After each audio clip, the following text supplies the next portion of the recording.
السلام علیکم ناظرین، میرے عزیزوں، میں محمد خورشید عالم بانی مجلس فکر و عمل آپ سے مخاطب ہوں۔ آج مورخہ 15 جون 2022 بروز بدھ آپ کے لیے فلسفہ قرآن لے کر آیا ہوں، جس کا جاننا ہم سبوں کے لیے بہت ضروری ہے اور سمجھنا بھی اتنا ہی ضروری ہے تاکہ ہم اپنے گناہوں سے دور ہو سکیں۔ تو آئیے میں شروع کرتا ہوں۔ یہ فلسفہ قرآن ہے۔ وابستگی ایمان اور عقیدہ کا حصہ نہیں بن سکتا۔ اللہ اور محمد صلی اللہ علیہ وسلم کے ہوتے ہوئے مسلمان کسی اور سے وابستہ ہو جائے، یہ بات قادر مطلق کو قطعی پسند نہیں۔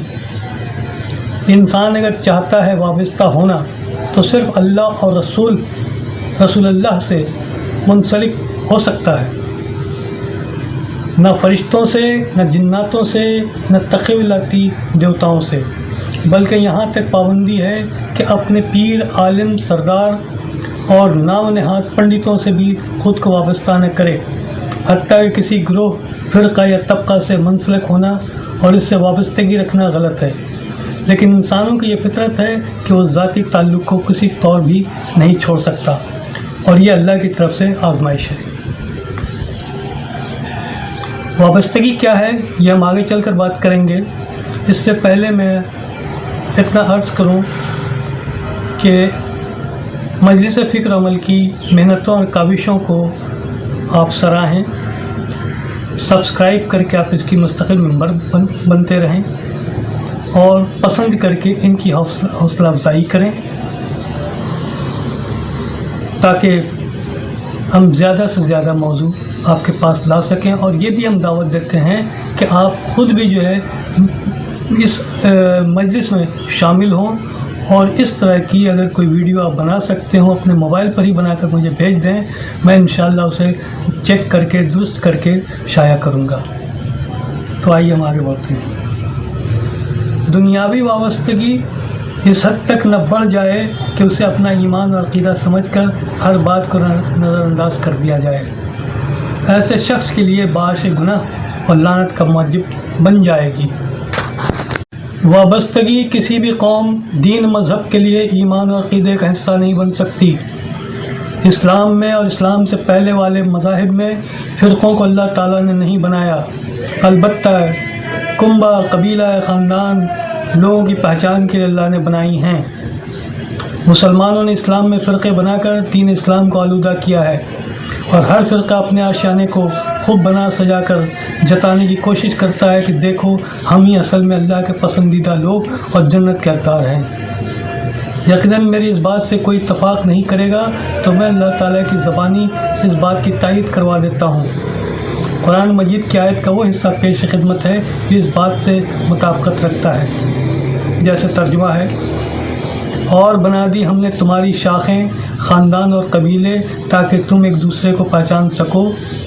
سورہ حجرات 49 آیت نمبر 13۔ دوسرا ترجمہ ہے: اور انہوں نے ٹکڑے ٹکڑے کر لیا اپنے کام دین آپس میں۔ سورہ انبیاء 21 آیت نمبر 93۔ جو صاحب علم ہیں وہ تو اس بات کو خوب جانتے ہیں، لیکن نئی اور نوجوان نسل اس بات کو قبول کرنے میں دقت محسوس کرے گی، کیونکہ ان کے ذہنوں میں بیٹھا دیا گیا ہے کہ اسلام میں فرقہ پرستی جائز ہے اور بغیر کسی فرقہ کے کوئی مسلمان رہ ہی نہیں سکتا۔ یقیناً یہ بات درست ہے کہ کوئی اللہ کو مانتا ہے اور کوئی نبی صلی اللہ علیہ وآلہ وسلم کو، لیکن ایک مسلمان اس وقت تک کامل نہیں جب تک اللہ اور رسول دونوں کو نہ مان لے، ورنہ وہ کسی ایک کا رہے گا تو گمراہ ہو جائے گا۔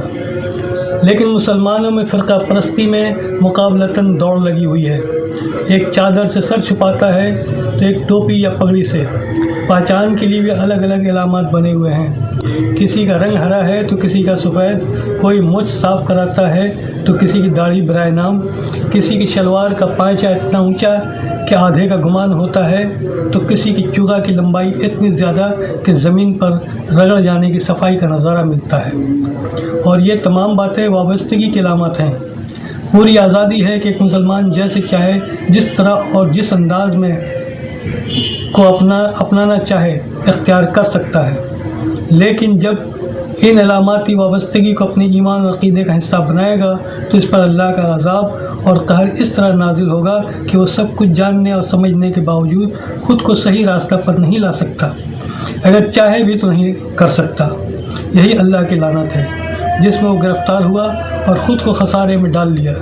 اللہ تعالی ہم سب کو ایسی عقیدت مندی سے بچائے اور گمراہ ہونے سے بچنے کی توفیق عطا فرمائے، آمین۔